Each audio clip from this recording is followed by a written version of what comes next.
CR1 is now in session.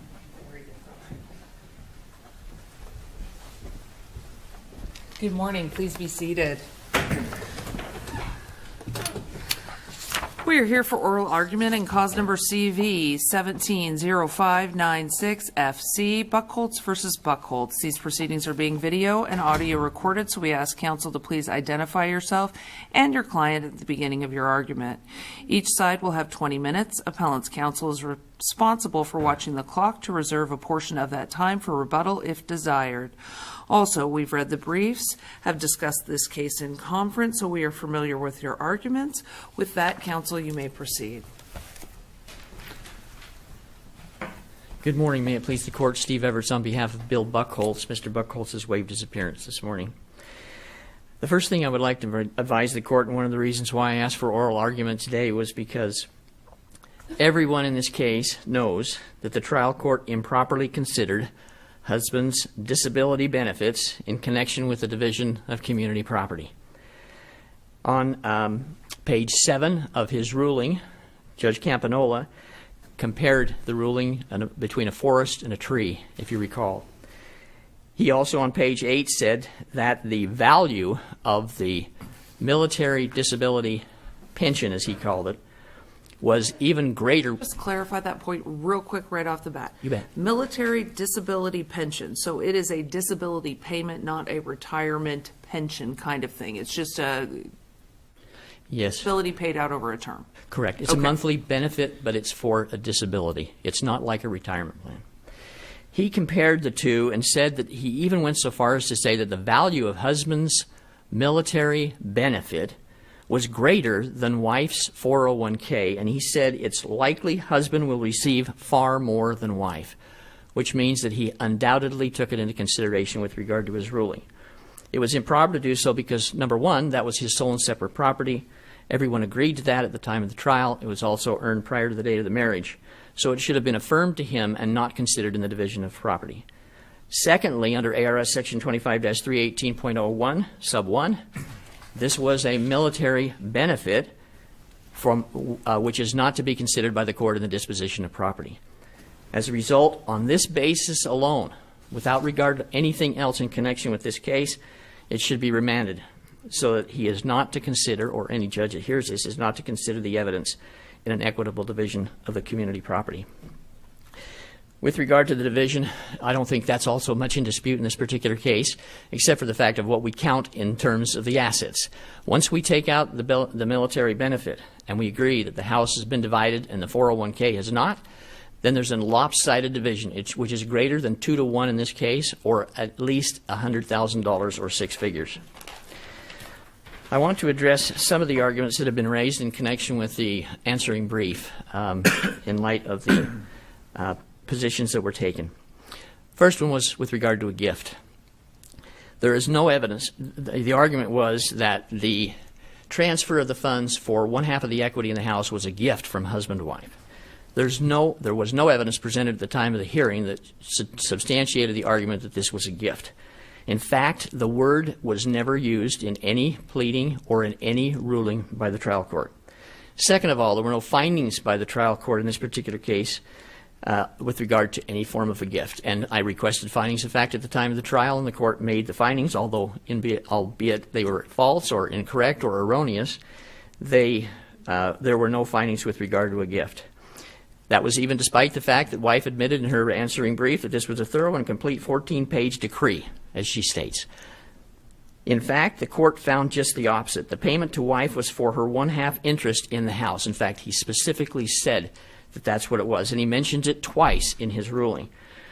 This was a specific sum for a specific figure of $127,435.03. It could not be logically or reasonably construed otherwise than this was payment for a one-half interest in the house. But it wasn't exactly a one-half payment, was it? Not exactly if you calculate the amount of the closing costs that were taken out at the time of the refi. Yes, sir. The argument of a gift also was never raised by wife in the lower court, and I pointed out in the reply brief that therefore it should not be considered by this court with regard to these proceedings. Another argument that was raised in the answering brief, which I dealt with in the reply brief but wanted to comment on briefly during oral argument, was The deeds were somehow a conversion of the community property of the parties to sole and separate assets. This transaction, transfer of 1/2 interest in the house, not payment of the 401k, to wife keep her retirement assets and husband keep his military disability, were all part of an overall one-time transaction. The trial court specifically considered every one of these transactions as part of a single transaction. The court did not make any separate significance as a result of the deeds. In the reply brief, I compared this to actually just effectuating what was actually happening in the marital settlement agreement. In other words, the deeds were just taking place in order to do what the parties had already agreed. They were in furtherance of the MSA. They were not separate and distinct transactions from which one could draw a conclusion that somehow they should be considered separately. The next argument that was raised with this is harmless error. Whenever someone raises the argument about harmless error, we always know that means there's error. So wife automatically has admitted that there's error. We agree with the fact that there's error, but we don't agree that it was harmless. In this particular case, it was a 6-figure difference in the division of the community assets. And as such, wife even conceded on cross-examination when I asked her if this was, quote, a lot of money, end quote. So it's not harmless error. There's a significant difference with regard to those items. Mr. Evers, I'd like to ask you just a couple of questions before you move on to your next argument about the marital separation agreement. Yes, sir. In the marital separation agreement, it talked about if the parties were to accumulate debt in the future and how that was supposed to be resolved, correct? It said that it's going to be their sole and separate. Yes, I'm sure that it's stated that. Yes, sir. Okay. But the community did not terminate when they entered into the marital separation agreement, did it?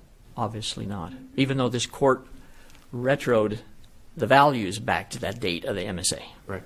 So assets acquired by the community after the marital separation agreement are not accounted for in the marital separation agreement, are they?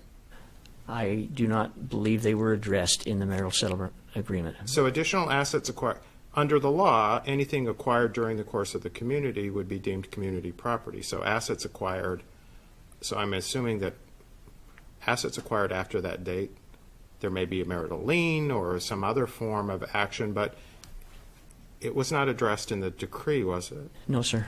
I do not believe it was addressed. And if you're thinking of some specific asset, I'll be happy to comment on it, but I can't think of a specific asset that was acquired by the parties other than the continuation of wages on behalf of wife that continued from date of MSA to date of decree. And I don't know of any specific debt that was incurred except the one that was with the IRS. Right.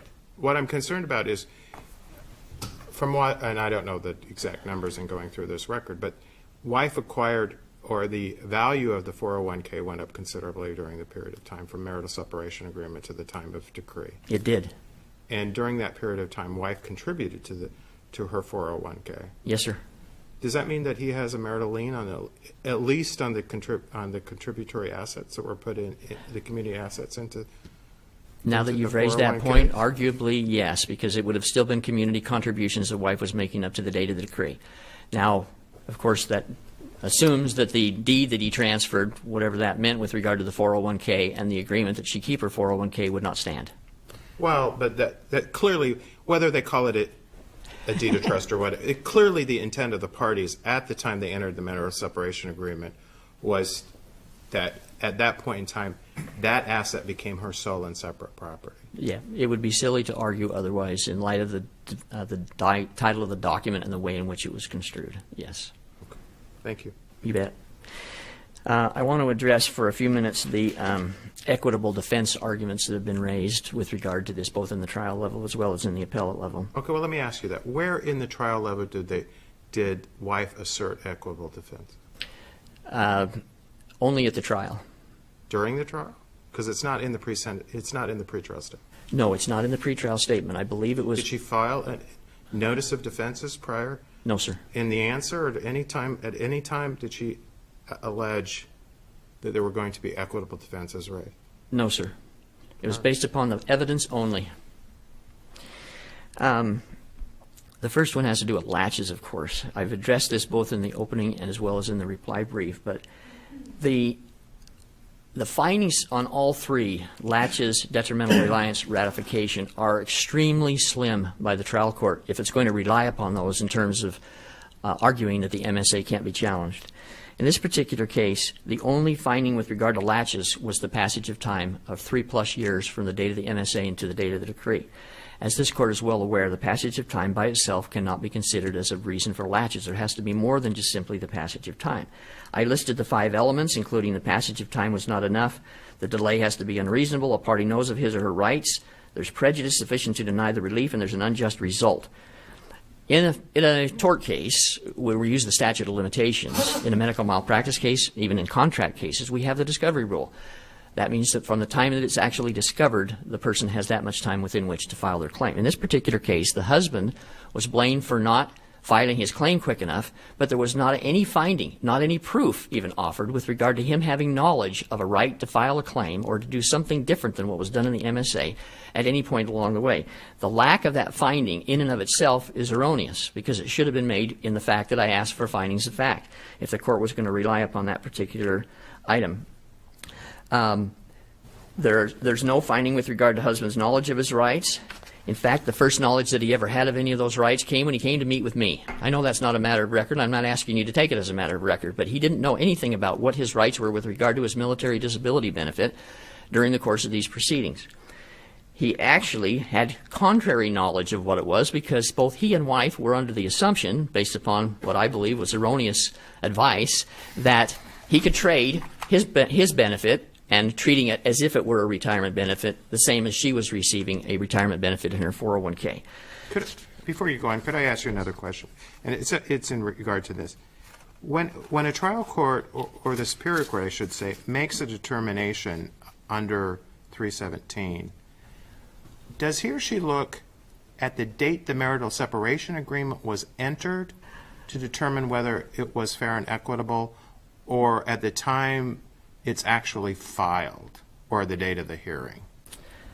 I'm not sure I want to agree that it's mutually exclusive, Your Honor. I want to suggest that it probably has to be fair at both times. But are there any cases that have addressed that? No, not that I know of. And this, I wrote an article on Rule 69 published in the Summit Law Review last spring in 17, and I couldn't find any cases that related to that particular issue. I addressed the issues that have been in the supplementation of authority, which has to do with the burden of proof, the standard of proof, and those kinds of issues that are the difference between 317 and Rule 69. But I don't remember anything with regard to the timing on terms of the It's a little different agreement. because in Rule 69, you're actually presenting something to the court. Marital separation agreement, as in this case, wasn't presented to the court for approximately 3 years. Right. That happens with people who are trying to debate whether or not they really want to get divorced. And that's what happened in this particular case. Well, the statute says if the marital separation agreement was fair. Right. Well, so are they looking only at the time it was entered, or, I mean, it's a contract. They're only looking at the time the contract was entered. Was it fair, or subsequent events? And the reason I ask that is because your laches argument would seem to imply that the trial court should look at both, when I'm not sure the statute says that. Well, I'm not sure that the laches argument says it should look at both. In this particular case, and I'm going based upon the facts that we have in front of us in this case, the laches argument to me becomes less important because the court divided the assets at the time of the marital settlement agreement. So when he was looking at fairness, he was looking at only the time of the settlement agreement in this case. I don't think he was looking at it at the time of the decree, but at least with regard to the laches fairness argument. aspect would be implicated if wife's contributing funds. If funds are being contributed into her 401k, and husband would have a right to it. It seems like it would be inequitable not to consider the equities at the time 3 years later, as opposed to just the time of the separation agreement. Right. With regard to most assets, that would be a very logical argument. In this particular case, since we had a 401k, you could easily calculate the sole and separate piece. If you use the date of the marital settlement agreement as the date of division, you still would have assets that have accrued, even the interest and increases and decreases on husband's portion at that point. That was another problem I had trying to convince the trial court in this particular case, because it didn't understand that he actually got the increases even if you divided it 3 years earlier. But yes, there's an argument to be made that that was community property up until the date, and the fairness argument would apply even at the time of the divorce, let alone of the marital settlement agreement. But that goes to the deficiencies in the marital separation agreement in this case. Yes. Because the marital separation agreement could have said, wife is to get as her sole and separate property the 401k, any contributions, her contributions to the 401k, and any increases in the 401k, and then that issue is not presented because then you still just look at the time it's entered. Absolutely. As this court is well aware, pro-pers write documents and make mistakes all the time, and they don't put those things in there which they need to consider. And even though they went and got legal advice in this case, by the way, they were not represented. They were not represented in the divorce case. And I don't know what kind of legal advice they were, but it was obviously wrong because it didn't work.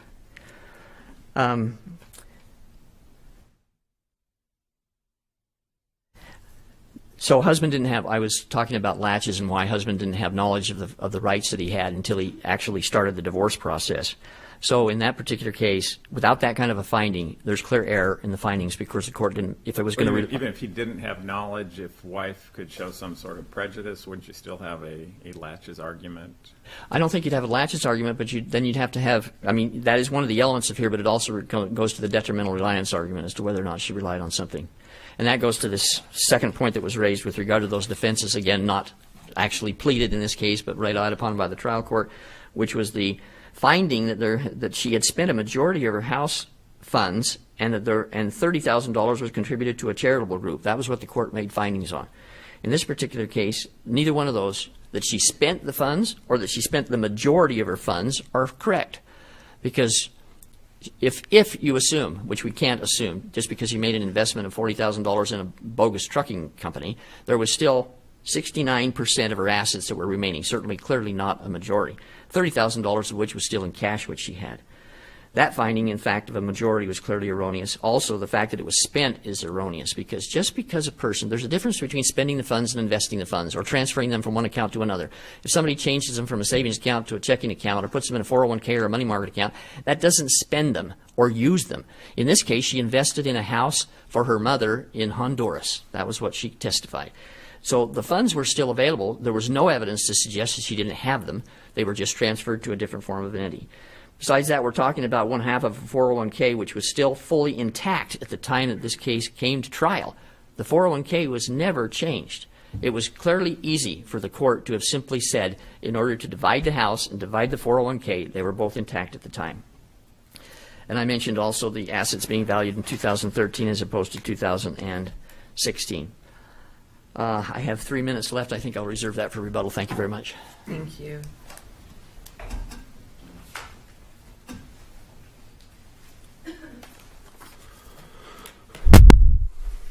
May it please the court, Keith Berkshire for Murda Buckholtz's wife. The closest case precedent out there on this would be the Machesko case.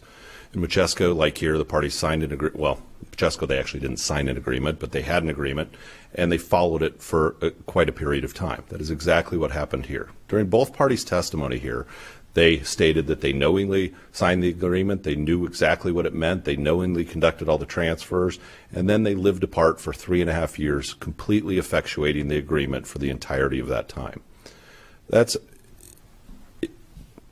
Machesko is, even though it doesn't use the words so much in it, it is a laches case, it is a ratification case, it is an estoppel case, just couched differently.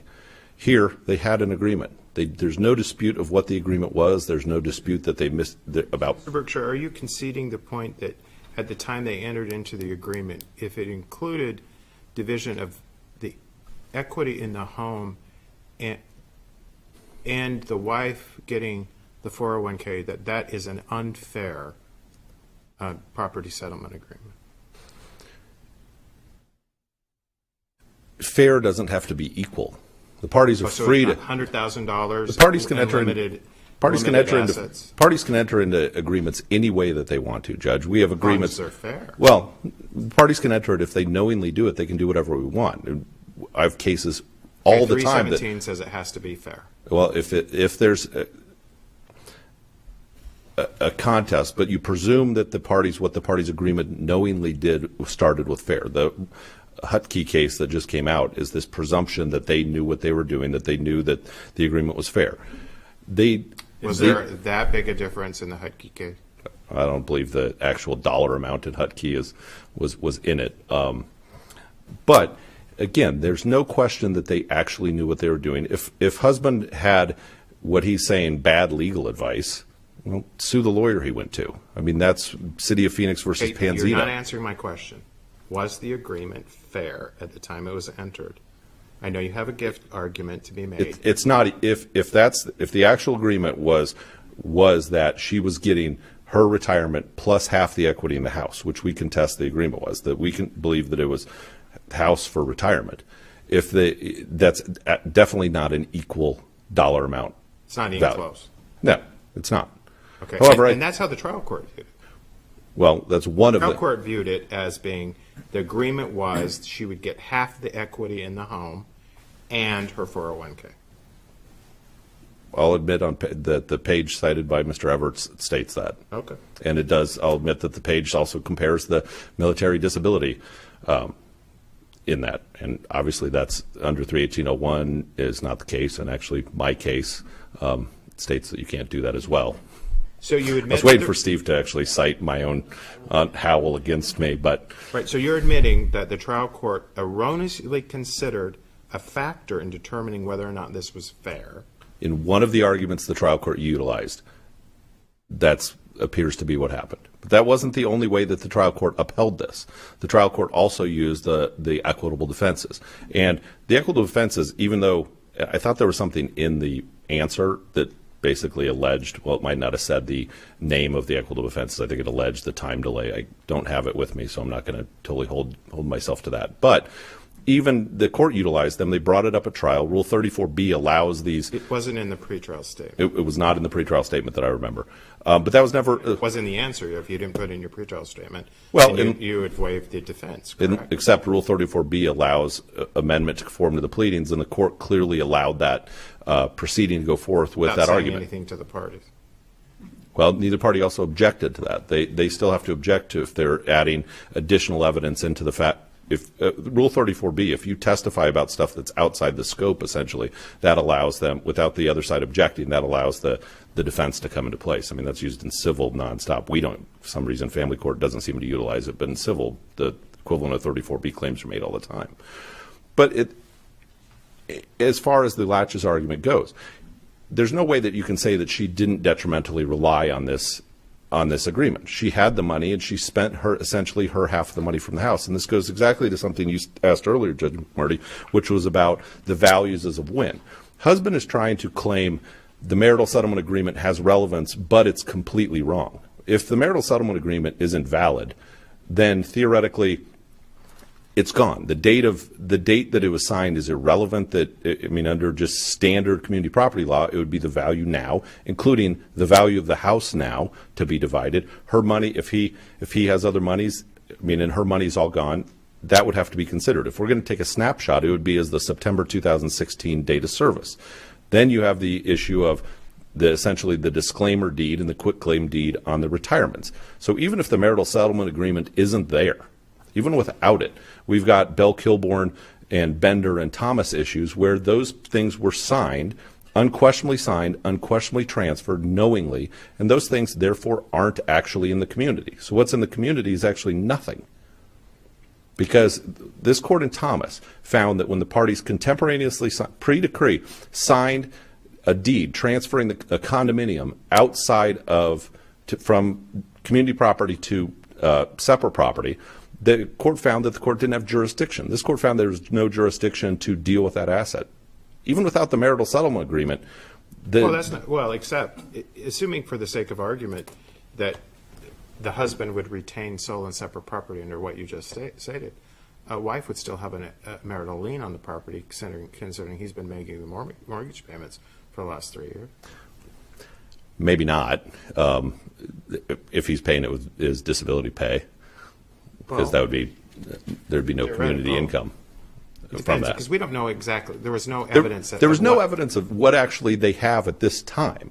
So if all the evidence was about whether the agreement was fair at the time, what the party's intent at the time was. We have no evidence of what anybody had at the date of data service, I mean, you could use the data service or trial for under sample. Arguing that she had spent the money, and if she spent the money and simply invested it in something different, that doesn't she still have something? How is that the money is now gone? Well, if he wants half of that trucking company, I doubt she'd. I mean, it appears to not be a valid investment. And whatever was purchased, the home for her mother, or whatever that investment was, why is that something that's somehow gone? Well, if she gifted the money to her mother by buying her a home, then, I mean, again, typically, if husband is trying to, again, utilize the date of the marital settlement agreement for one purpose, but then argue the marital settlement agreement means nothing for another purpose, it either is valid or it's not. You don't get to pick parts of it from the standpoint of, let's use that date 3 years ago, and I keep everything after, including the value of the home. The home right now could be worth $500,000 and be paid off. If that's the case, then that would be a community asset as well. So he's trying to use this date only for one purpose. If the marital settlement agreement is invalid, there's no point in actually looking at it at all. Again, then we'd get to a Bender or Bell Kilbourne analysis of they signed these quit claims for the house and the retirement, which then take them out of being community property. Bell Kilbourne and these Community assets are still put into the 401k. Her income. So then you have a different argument of what was put in after the marital settlement agreement could be the only community, or what he acquired or did after the fact. But none of that evidence was put into the record. Based on all of the arguments, it sounds like you're asking that we probably remand this case. Not at all.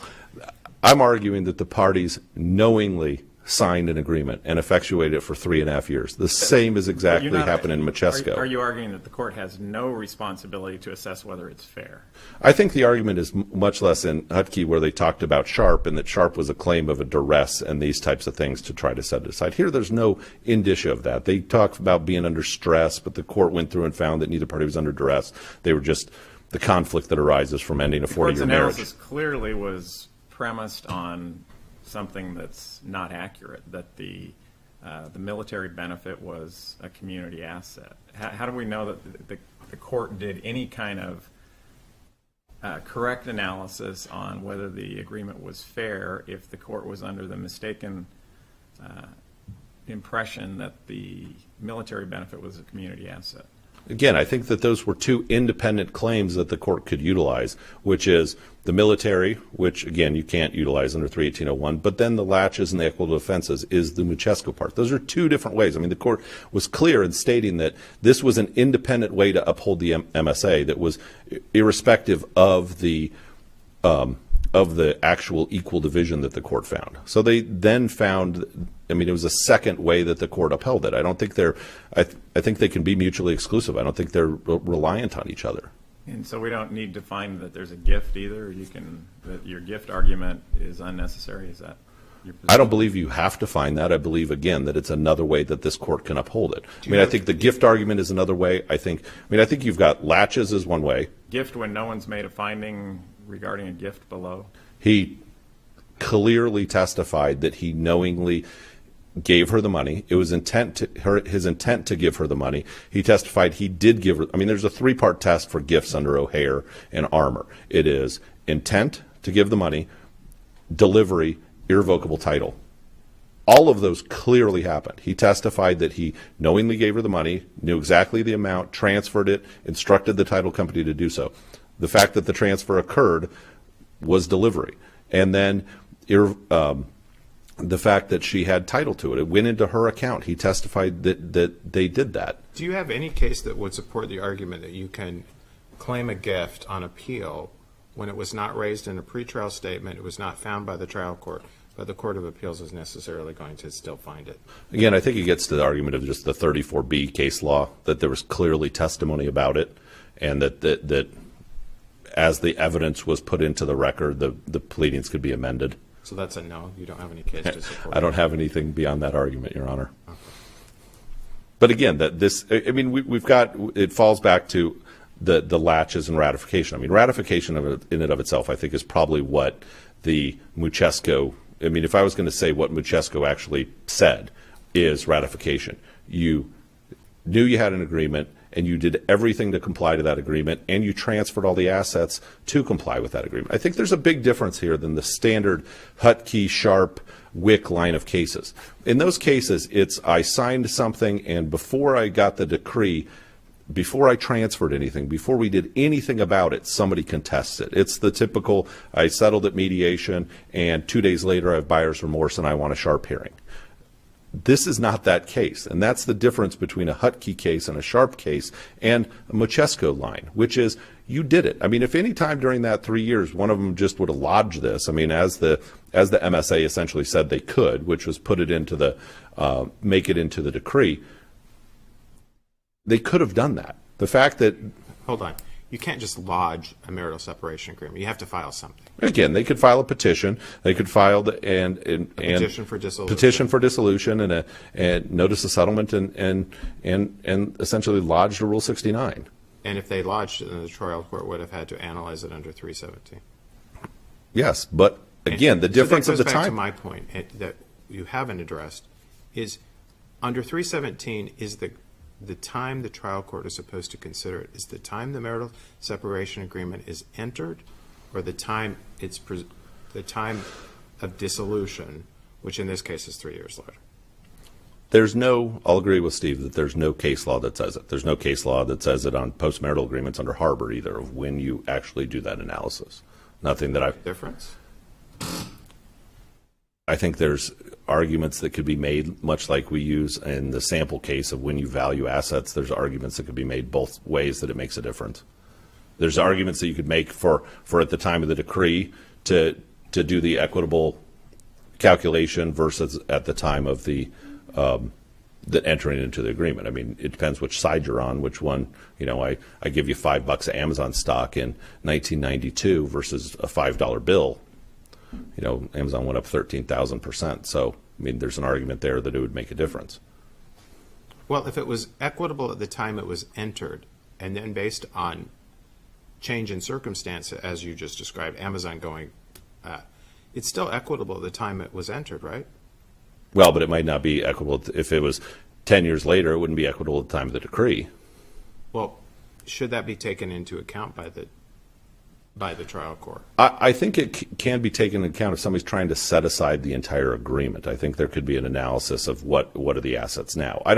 The problem I have with their specific argument and what specifically husband is requesting here, he wants to ignore any of the equity in his house. He wants to ignore any of the other assets he might acquire. He is simply appealing that I should get half of the retirement. Ignore the rest of my stuff. I should get half of the retirement plus the half of the $100,000 or so that it went up. He's not saying, but then deduct my the cash I have, deduct the increase in the value of the house over 3.5 years, deduct any of that stuff. He simply wants to address this one issue. He's pick and choosing out of the MSA what he wants to follow.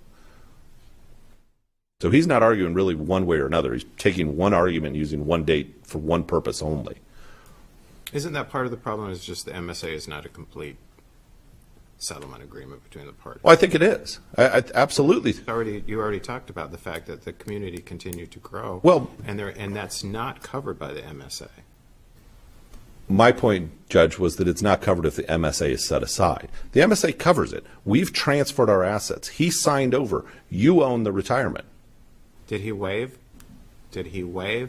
his right to her half of her earnings, or the community's right to the earnings that she made after the marital separation agreement was entered?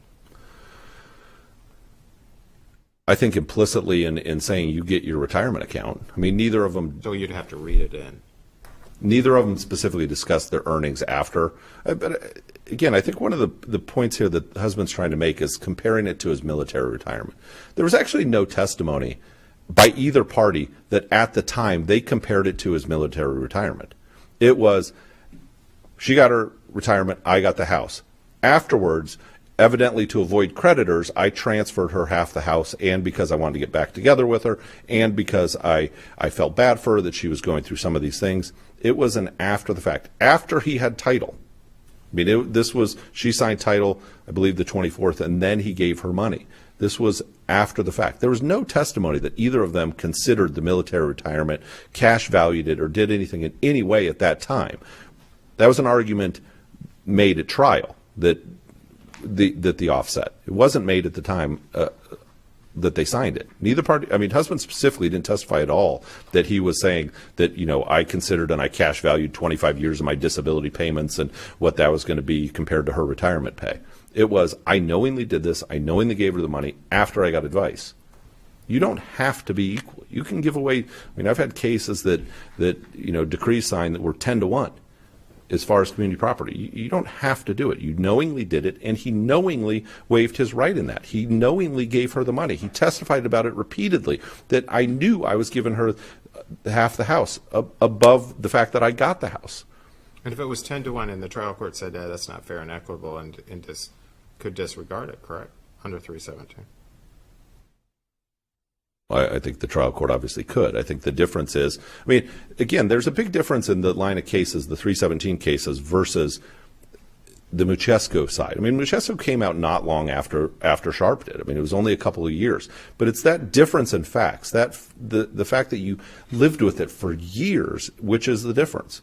Because that is, you did everything. This wasn't, okay, I just signed it and I want out of it next week. It is, I followed it for years. I relied on it. I thought it was all my money.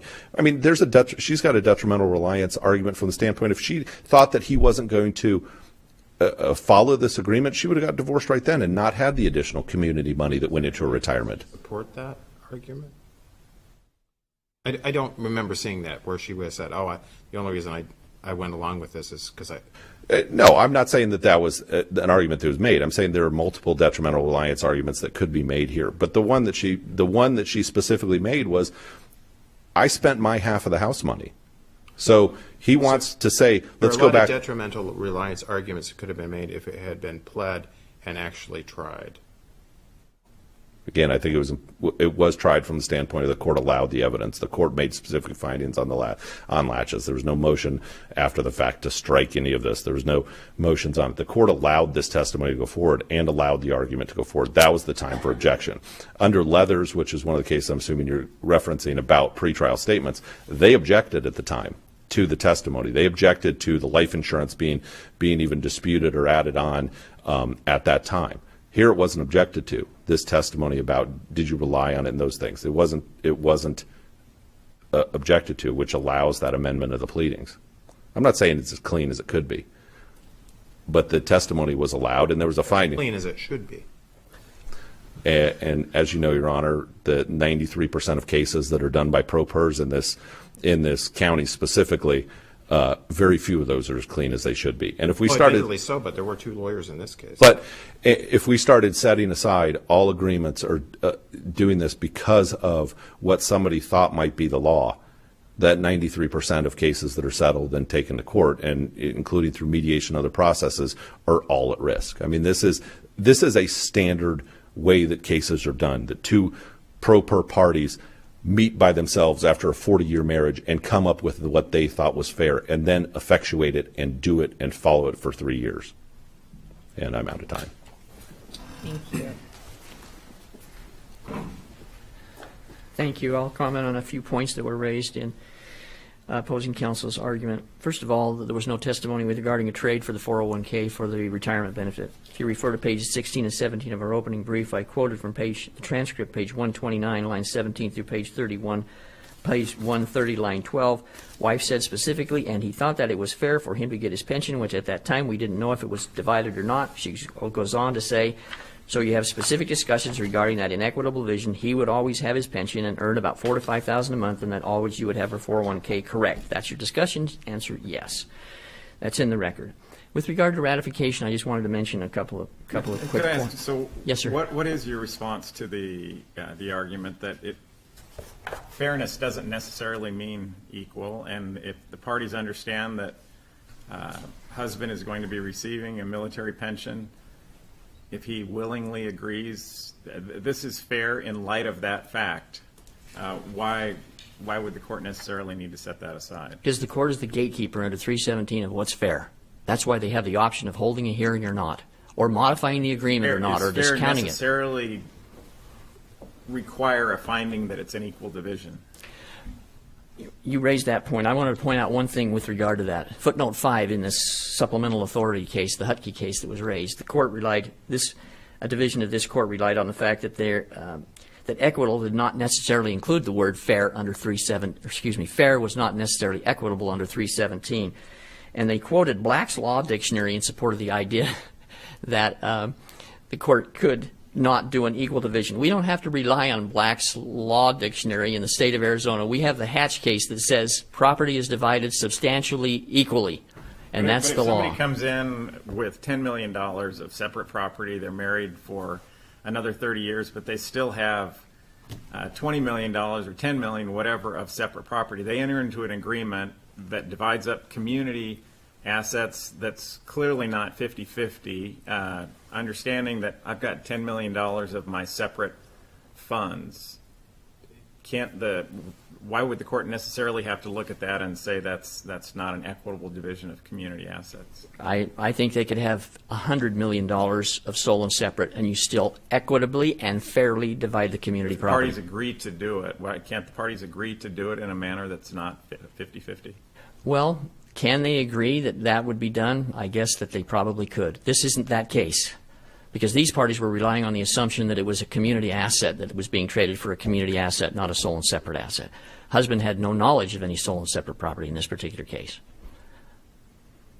So, the parties didn't live completely separate and apart during those 3 years. Wife traveled back and forth to Texas. I've covered the fair and equitable argument. On the deeds, I would just point out to the court that the transfer of the deeds being sole and separate that's actually arguing this as a post-marital agreement rather than a separation agreement under 317. Totally different set of facts, totally different degree of loyalties and fiduciary responsibilities would apply if that argument made any sense. Thank you.